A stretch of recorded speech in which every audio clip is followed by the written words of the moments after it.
The morning sun cast long shadows across the flight deck of the USS Enterprise. As Admiral Chester William Nimitz reviewed the intercepted Japanese communications one final time, it was June 3, 1942, and the most crucial naval engagement of the Pacific War was about to unfold. The intelligence breakthrough that would change everything had come from an unlikely source. A brilliant team of cryptographers led by Commander Joseph John Rockford, working tirelessly in the basement of Pearl Harbor's administration building. Admiral Isoroku Yamamoto's grand strategy was ambitious beyond measure. The architect of Pearl Harbor had convinced the Japanese high command that destroying America's remaining aircraft carriers would force the United States into a negotiated peace. His target, the remote atoll of Midway, a strategic outpost that served as America's westernmost defense in the Pacific. What Yamamoto didn't know was that American codebreakers had penetrated the Japanese naval cipher, designated JN-25, giving Admiral Nimitz an unprecedented advantage. The Japanese force approaching Midway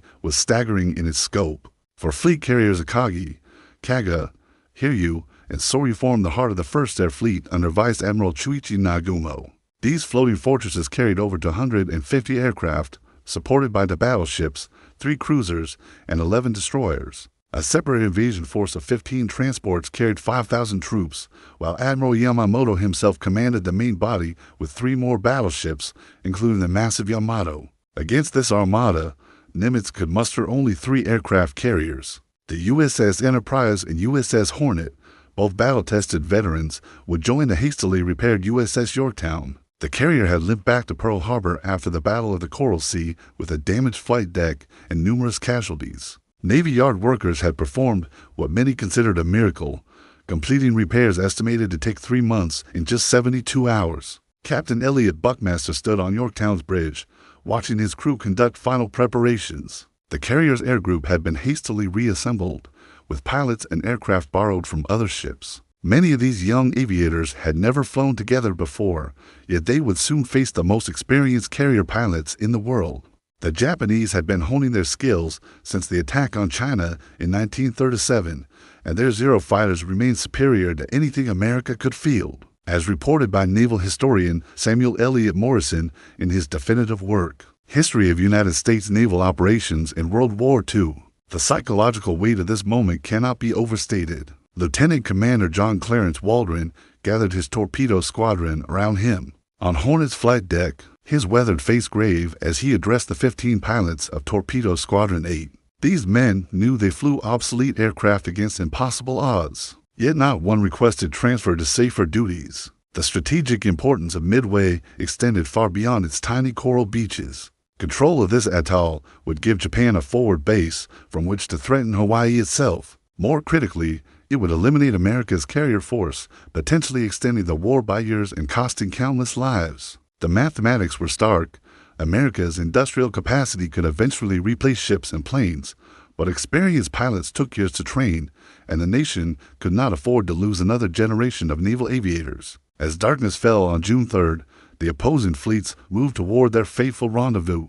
Separated by hundreds of miles of empty Pacific Ocean, neither side fully grasped that the age of the battleship was ending, replaced by a new form of warfare where aircraft carriers would project power across vast distances. The coming battle would demonstrate that naval supremacy now belonged to those who controlled the skies above the waves, forever changing the nature of warfare at sea. The pre-dawn darkness of June 4th, 1942, cloaked both fleets as they maneuvered toward their collision with destiny. Aboard the Japanese flagship Akagi, Vice Admiral Chuichi Nagumo faced the first critical decision of what would become the longest day of his career. Intelligence reports suggested American forces might be present, but the exact location and strength remained unknown. The meticulous planning that had characterized previous Japanese victories was about to encounter the fog of war. At 4:30 in the morning, Nagumo launched his first strike against Midway's defenses. 108 aircraft, 36 Cape bombers, 36 Val-dive bombers, and 36 Zero fighters roared from the flight decks of all 4 carriers. Lieutenant Joichi Tominaga led this formidable force through the darkness, confident that Midway's defenders would be caught completely off guard. The Japanese had no reason to suspect that American radar operators were already tracking their approach. On Midway itself, the defenders were anything but surprised. Major Lofton Russell Henderson's Marine Aircraft Group 22 had been expecting this attack for days. As air raid sirens wailed across the tiny atoll, 26 Marine fighters scrambled to intercept the incoming strike. These brave pilots flew obsolete Brewster F-28 Buffalo fighters and a handful of newer Grumman F-4F Wildcats, aircraft that were hopelessly outmatched by the nimble Zeros. The aerial combat that erupted over Midway was both heroic and heartbreaking.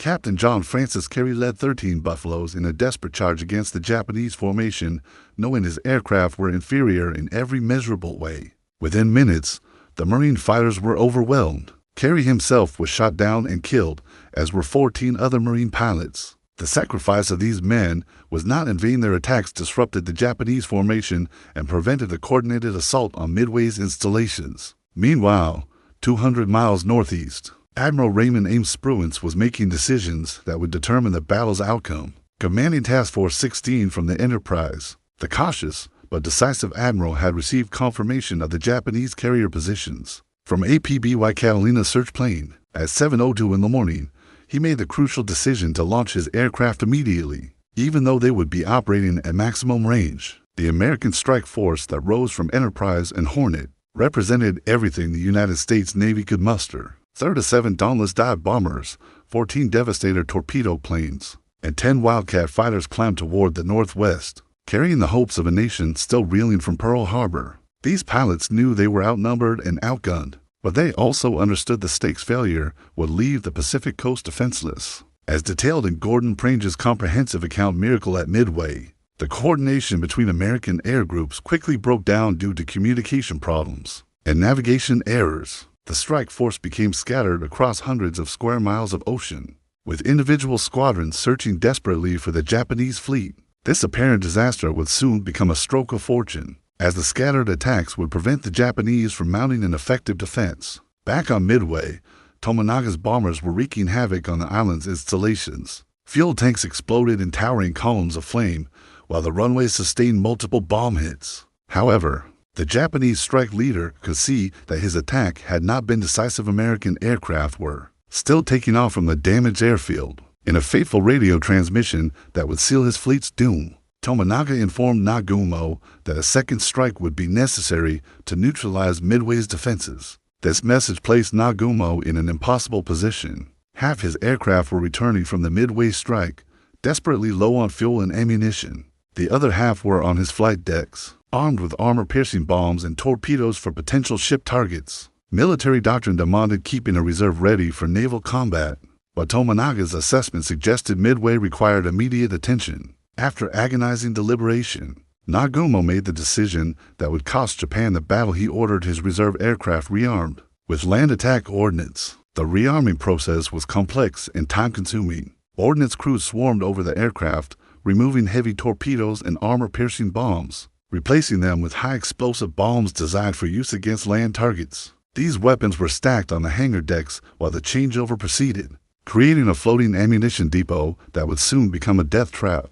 As the morning sun climbed higher, both fleets raced toward their appointment with history, unaware that the next few hours would witness one of the most decisive naval battles ever fought. At 9:25 on the morning of June 4th, 1942, Lieutenant Commander John Clarence Waldron's voice crackled through the radio headsets. Of Torpedo Squadron 8's remaining 14 pilots, attack immediately. The obsolete Douglas TBD Devastator torpedo bombers had finally located the Japanese fleet. After hours of searching across empty ocean, what Waldron saw below would have discouraged a lesser man for massive aircraft carriers. Surrounded by a protective screen of battleships, cruisers, and destroyers, all bristling with anti-aircraft guns, Waldron understood the mathematics of death better than most. His Devastators could manage only 115 miles per hour in level flight, making them sitting ducks for the nimble Zeros circling above the Japanese fleet. The Mark 13 torpedoes they carried were notoriously unreliable, with a failure rate exceeding 60%. Yet the grizzled squadron commander never hesitated. Pearl Harbor had taught the Navy that half measures led to disaster. Only total commitment could achieve victory. Against such overwhelming odds, the 15 aircraft of Torpedo Squadron 8 began their final approach in perfect formation, flying barely 50 feet above the Pacific swells. Behind them, the morning sun cast long shadows on the water, while ahead lay the most concentrated anti-aircraft fire in naval history. Vice Admiral Nagumo's carriers had been caught in the middle of their rearming operation. with armed bombers and stacked ordnance crowding their hangar decks. The sight of American torpedo planes approaching from the southeast sent shock waves through the Japanese fleet.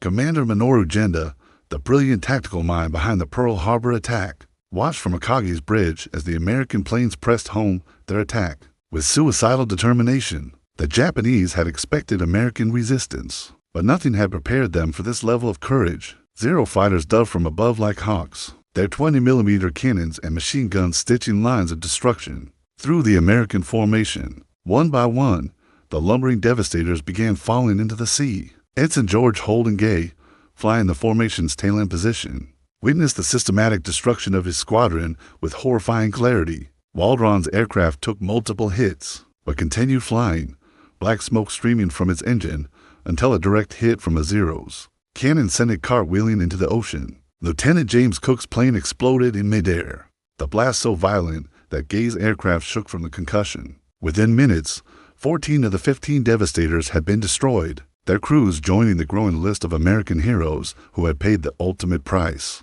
Gay's own aircraft, riddled with holes and leaking fuel, somehow managed to launch its torpedo at the carrier Kaga before crashing into the Pacific. The young ensign found himself alone in the vast ocean, clinging to a rubber seat cushion while Japanese destroyers searched for survivors. His torpedo, like all the others launched by Torpedo Squadron 8, missed its target completely. The squadron's sacrifice appeared to have been for nothing but appearances in warfare. Can be deceiving, as documented in naval aviator Clarence Dickinson's first-hand account of flying guns. The attacks by American torpedo squadrons, though unsuccessful in sinking ships, achieved something far more valuable. The low-level approaches forced Japanese combat air patrols down to sea level, leaving the carriers vulnerable to high-altitude attack. Moreover, the constant maneuvering to avoid torpedoes had scattered the Japanese formation, disrupting the careful defensive coordination that had protected their carriers throughout the war. Lieutenant Commander Eugene Lindsay's Torpedo Squadron 6 from Enterprise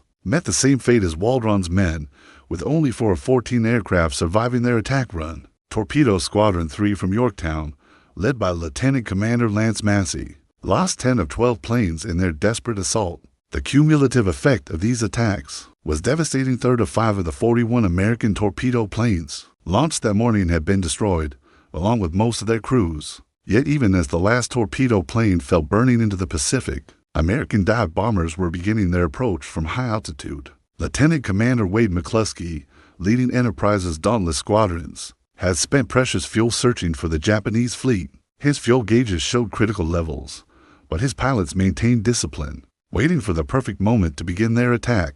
The torpedo squadron's sacrifice had not been in vain. They had drawn the Japanese defenses down to sea level just as the dive bombers arrived overhead. The courage displayed by American torpedo plane crews on June 4th remains unmatched in naval aviation history. Flying aircraft they knew were obsolete, carrying weapons they suspected were defective. These men pressed home attacks against impossible odds. Their sacrifice created the tactical conditions that would allow other American aircraft to achieve one of the most decisive victories in naval warfare. As the morning sun climbed toward its zenith, the stage was set for the most dramatic reversal of fortune in military history. At 10:22 on the morning of June 4th, 1942, Lieutenant Commander Wade McCluskey peered through his cockpit canopy at a sight that would be burned into his memory forever. For Japanese aircraft carriers spread across the blue Pacific like sitting ducks, their flight decks crowded with armed aircraft. The Japanese carriers presented perfect targets. Akagi and Kaga sailed close together,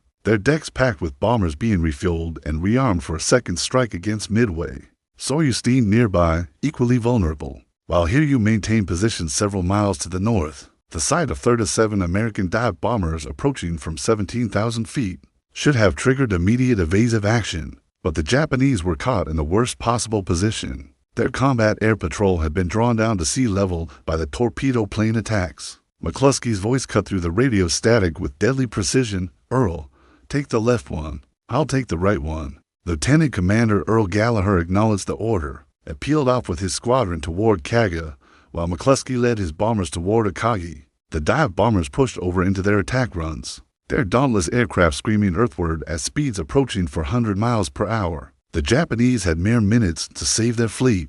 Aboard Akagi, Captain Tajiro Aoki frantically ordered evasive maneuvers. but the massive carrier responded sluggishly to her helm. The flight deck erupted in chaos as ordnance crews scrambled to clear armed aircraft, while damage control parties rushed to battle stations. Myro Nagumo stood transfixed on the bridge, watching American dive bombers plummeting toward his flagship like avenging angels. The meticulous planning that had brought Japan to the threshold of Pacific domination was about to unravel in 5 minutes of unprecedented destruction. Lieutenant Richard Halsey Best, leading McCluskey's 1st Division, selected Akagi as his target and held his dive until he could see individual crew members scrambling across the flight deck. The explosion that ripped through Akagi's interior was apocalyptic. Aviation gasoline ignited in a fireball that consumed everything in its path, while secondary explosions from torpedoes and bombs turned the carrier's hangar deck into an inferno. Within seconds, the pride of the Japanese fleet was transformed from a mighty warship into a blazing wreck.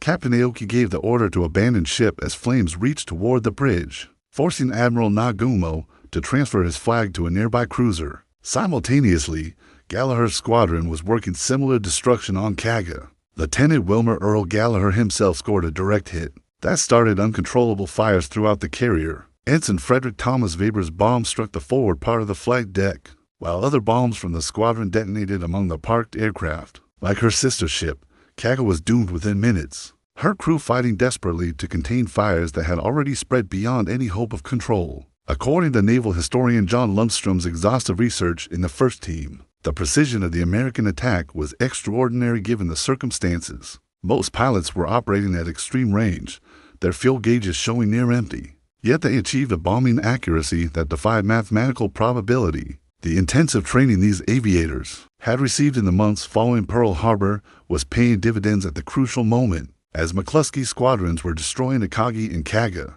Lieutenant Commander Maxwell Franklin Leslie was leading Yorktown's dive bombers against Soryu. The 17 aircraft of Bombing Squadron 3 had armed their bombs before takeoff, only to have them accidentally released during the flight to the target. Undaunted, Leslie pressed home his attack anyway, using his aircraft as a distraction while his pilots with remaining ordnance scored devastating hits on the Japanese carrier. The destruction of 3 Japanese carriers in 5 minutes represented one of the most dramatic reversals of fortune in military history. Ships that had participated in Pearl Harbor, the Dutch East Indies Campaign, and the Indian Ocean raids were reduced to burning hulks in less time than it takes to conduct a normal landing approach. The Japanese advantage in experienced aircrew, built up over years of combat, was disappearing in clouds of smoke and flame as hundreds of irreplaceable pilots perished in the infernos consuming their ships. Yet even as 3/4 of Nagumo's carrier force burned, the battle was far from over. Hiryu remained operational to the north, her captain preparing to launch a counterattack that would test American resolve to its limits. The next few hours would determine whether the morning's success could be consolidated into lasting victory, or whether Japanese resilience would snatch triumph from the jaws of apparent defeat. While smoke billowed from 3 burning aircraft carriers, Captain Tomio Kaku stood resolute on the bridge of Hiryu, the sole surviving ship of Admiral Nagumo's once mighty First Air Fleet. At 10:40 on the morning of June 4, 1942, Kaku faced a decision that would define his legacy: surrender to the inevitable, or fight with every aircraft at his disposal. The captain's choice reflected the warrior spirit that had made Japan a Pacific power. Hiryu would strike back with fury born of desperation. Lieutenant Michio Kobayashi led the first counterstrike from Hiryu's flight deck at 11:05, commanding 18 Val dive bombers and 6 Zero fighters. Their target was the American task force that had just devastated the mobile fleet. Though the exact composition and location of enemy ships remained unclear, Japanese reconnaissance had been sporadic since the battle began, leaving Kobayashi to navigate by dead reckoning toward coordinates provided by a scout plane that had briefly spotted American carriers before being shot down. The Japanese strike force approached from the southwest, skimming just above the wave tops to avoid radar detection. What they found was Admiral Frank Jack Fletcher's Task Force 17, centered on the battle-damaged Yorktown. The carrier's crew had worked miracles during the morning hours, repairing bomb damage from the Coral Sea battle and preparing for combat against overwhelming odds. Her air group was a patchwork of squadrons borrowed from other ships, but every pilot understood the stakes. Yorktown's Combat Air Patrol, led by Lieutenant Commander John Smith Thatch, intercepted the Japanese formation 20 miles from the task force. Thatch's innovative beam defense position tactics, developed through months of analysis and training, proved devastatingly effective against the Japanese pilots. The Wildcat fighters, though inferior to Zeros in maneuverability, used superior diving speed and coordinated attacks to break up the enemy formation. 8 Japanese bombers fell to the American fighters, but 10 volts penetrated the defensive screen. Captain Elliot Buckmaster watched from Yorktown's bridge as the surviving Japanese dive bombers pushed over into their attack runs. The carrier's anti-aircraft guns opened fire with everything they possessed: 5-inch dual-purpose guns, 40mm Bofors, and 20mm Oerlikons, creating a wall of steel above the flight deck. The Japanese pilots pressed through this barrage with characteristic determination, their aircraft taking multiple hits while maintaining formation discipline. That impressed even their enemies. 3 bombs struck Yorktown in rapid succession, their explosions echoing across the Pacific like thunder. The first penetrated the flight deck near the island, starting fires in the hangar bay. The second hit destroyed the ship's radar and knocked out several boilers, reducing speed to barely 6 knots. As reported in the official Navy Department communique released weeks after the battle, Yorktown's damage control parties performed with extraordinary skill under impossible conditions. Chief Petty Officer Harold Francis Larson led teams into smoke-filled compartments to restore power, while Lieutenant Commander Clarence Eben Aldrich coordinated firefighting efforts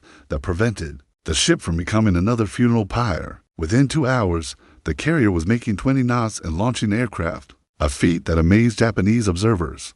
But Hiryu was not finished. Captain Kaku launched a second strike at 1:30. In the afternoon, 10 torpedo bombers and 6 Zero fighters under Lieutenant Joichi Tomonaga, who had led the morning attack against Midway despite serious wounds sustained during that mission. Tomonaga knew this would be his final flight, but he accepted the assignment with the stoicism that characterized Japanese naval aviators. Throughout the war, the torpedo attack developed with textbook precision.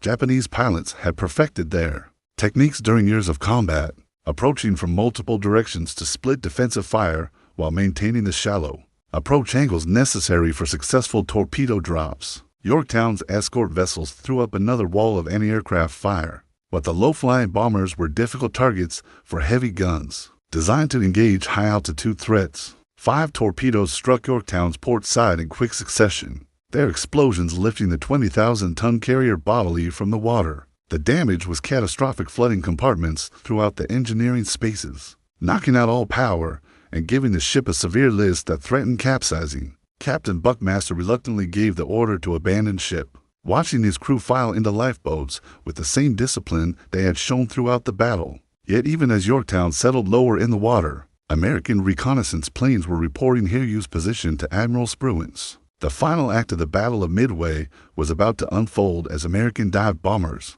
prepared to eliminate the last Japanese carrier. The stage was set for the complete destruction of Admiral Yamamoto's mobile fleet, a catastrophe that would shift the balance of power in the Pacific theater and doom Japan's hopes of achieving a negotiated peace through military victory. The courage displayed by both sides during Hiryu's final hours exemplified the intensity of Pacific naval combat. Japanese pilots flew hopeless missions with unwavering determination, while American sailors fought fires and flooding with equal heroism. The outcome was no longer in doubt, but the manner of fighting on both sides would define the character of the war to come. As the afternoon sun cast long shadows across the Pacific battlefield, Lieutenant Commander Wade McCluskey found himself airborne once again, leading the strike that would complete the destruction of Admiral Nagumo's mobile fleet. At 5:03 on June 4, 1942, 24 dauntless dive bombers from Enterprise climbed toward 17,000 feet, their target the sole surviving Japanese carrier Hiryu.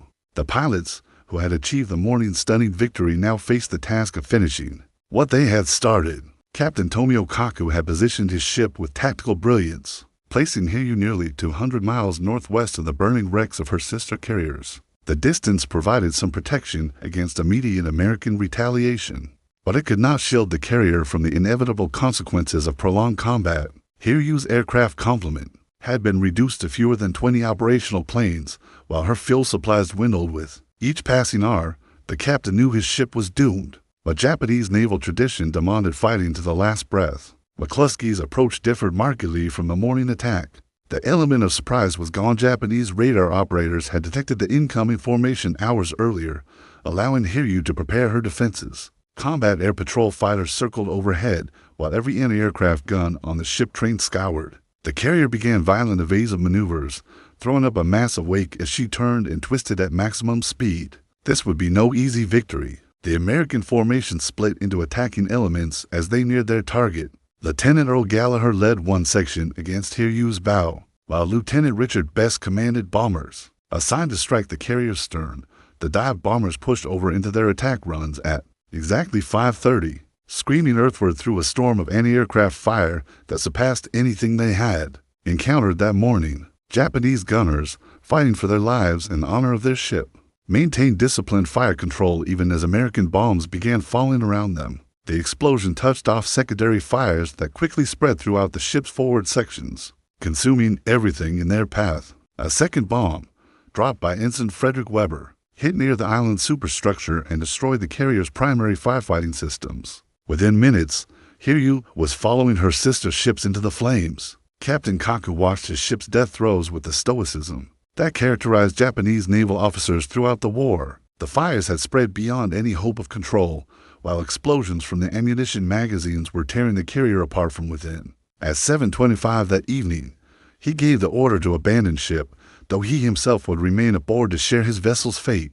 The last aircraft carrier of the mobile fleet was about to join Akagi, Kaga, and Soryu on the Pacific floor. Meanwhile, the crippled Yorktown refused to surrender to her wounds. Despite torpedo damage that should have sent her to the bottom hours earlier, the American carrier remained stubbornly afloat, her hull kept stable by skilled damage control work in favorable weather conditions. Captain Buckmaster had returned aboard with a salvage party, hoping to save his ship through sheer determination and American ingenuity. For 36 hours, it appeared their efforts might succeed. The Japanese submarine I-168, commanded by Lieutenant Commander Yahachi Tanabe, had been stalking the American task forces since the battle began. On the morning of June 6th, Tanabe spotted the listing Yorktown under tow by the destroyer Hughes, presenting an irresistible target for torpedo attack. At 06:31, the submarine fired for torpedoes from close range, scoring hits on both Yorktown and the destroyer Hammond, which was providing power and firefighting assistance.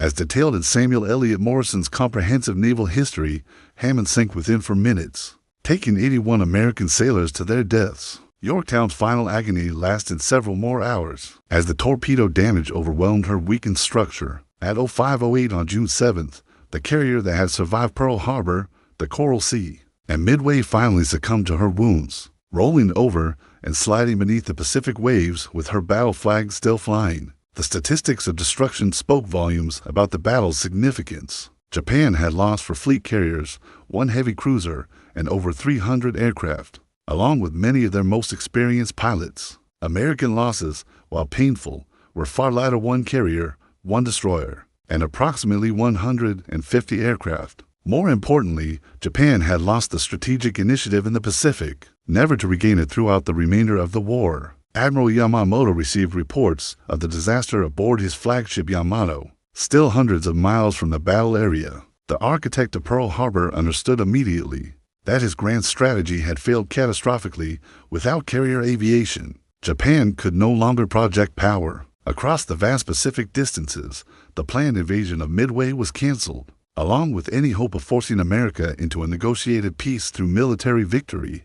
The tide of war had turned decisively against the rising sun. As night fell on June 7, 1942, search planes from both sides crisscrossed the Pacific, looking for survivors floating in life rafts scattered across hundreds of square miles of ocean. The Battle of Midway was over, but its consequences would reshape the course of World War II and determine the fate of nations. Across the Pacific theater, the first gray light of dawn on June 8, 1942, illuminated a Pacific Ocean transformed by 4 days of unprecedented naval combat. Where Admiral Nagumo's mighty mobile fleet had once ruled supreme, only scattered debris and oil slicks marked the graves of Japan's carrier aviation elite. Admiral Chester Nimitz, reviewing preliminary battle reports in his Pearl Harbor headquarters, understood that American forces had achieved something far greater than a tactical victory. They had fundamentally altered the strategic balance of the Pacific War. Ensign George Gay, the sole survivor of Torpedo Squadron 8, clung to his rubber seat cushion for 30 hours before rescue arrived. His first-hand account of watching his squadron mates die would later provide invaluable intelligence about Japanese defensive tactics and American torpedo deficiencies. Gay's survival became a symbol of American resilience, proof that even in the face of overwhelming odds, individual courage could contribute to ultimate victory. His rescue by APBY Catalina search plane marked the end of the most crucial phase of the Pacific campaign. The human cost of Midway fell heaviest on Japan's naval aviation community. Captain Tomio Kaku, who had chosen to go down with Hiryu, represented hundreds of experienced pilots and aircrew who perished in the burning carriers. These men could not be replaced quickly. Their expertise had been developed through years of combat, training that Japan's wartime economy could no longer afford. Lieutenant Joichi Tominaga, who had led both strikes against Midway despite mortal wounds, epitomized the warrior spirit that made Japanese forces formidable, but could not overcome industrial and numerical disadvantage. Admiral Isoroku Yamamoto, the mastermind behind Japan's early Pacific successes, faced the ruins of his strategic vision aboard the battleship Yamato. The combined fleet commander had gambled everything on destroying American carrier aviation in a single decisive battle, believing that such a victory would force the United States to seek peace terms. Instead, he had handed America its first major victory against Japanese forces, while simultaneously destroying Japan's capacity for further offensive operations in the Central Pacific. The strategic implications of Midway extended far beyond the immediate tactical results. Japan's loss of 4 experienced carrier crews meant that future operations would be conducted by hastily trained replacements flying against increasingly experienced American pilots. The industrial capacity that had enabled Japan's early conquests was insufficient to replace the lost carriers and aircraft quickly enough to maintain offensive momentum. Most critically, the initiative in the Pacific had shifted permanently to American forces. President Franklin Delano Roosevelt received news of the victory while meeting with Winston Churchill in Washington, D.C. The British Prime Minister immediately grasped the battle's significance, understanding that American naval power could now support a two-ocean war without compromising either the Pacific or Atlantic theaters. The victory at Midway enabled the United States to proceed with Operation Torch, the invasion of North Africa, while simultaneously building forces for future Pacific offensives. According to declassified documents from the Naval Historical Center, American intelligence services had provided Admiral Nimitz with unprecedented insight into Japanese plans and capabilities. The breaking of the J-25 Naval Code by Commander Joseph Rochford's team represented one of the war's most significant intelligence breakthroughs, enabling American forces to position themselves advantageously despite being outnumbered. This intelligence victory demonstrated that superior information could overcome material disadvantage in modern warfare. The Battle of Midway marked the beginning of America's Pacific offensive phase. Within 6 months, Marines would be landing on Guadalcanal, supported by the same naval forces that had achieved victory at Midway. The strategic initiative gained through this triumph would enable American forces to advance steadily westward across the Pacific, ultimately bringing the war to Japan's home islands. Every subsequent victory could trace its origins to the crucial hours of June 4, 1942. Captain Elliot Buckmaster, who had fought so valiantly to save Yorktown, would later command other carriers in the Pacific campaign. His damage control techniques, refined during Yorktown's death struggle, would save countless American vessels throughout the remainder of the war. The lessons learned at Midway about carrier tactics, damage control, and coordinated airstrikes became the foundation for American naval doctrine that would carry the fleet to Tokyo Bay. The courage displayed by both sides during the Battle of Midway exemplified the character of Pacific naval warfare. Japanese pilots who pressed home attacks against impossible odds, American torpedo crews who flew obsolete aircraft into certain death, and sailors from both nations who fought fires at flooding with equal heroism all contributed to a battle that demonstrated warfare's evolution, from surface gunnery duels to three-dimensional air-sea combat. As Admiral Nimitz penned his official report to the Navy Department, he chose words that would echo through history. Pearl Harbor has been partially avenged. The road to complete victory would require 3 more years of grinding warfare across thousands of Pacific islands, but the outcome was no longer in doubt. American industrial might, combined with the tactical lessons learned at Midway, had created an unstoppable force that would ultimately bring Japan to unconditional surrender. The Battle of Midway had not only shifted Pacific power, it had determined the war's ultimate conclusion.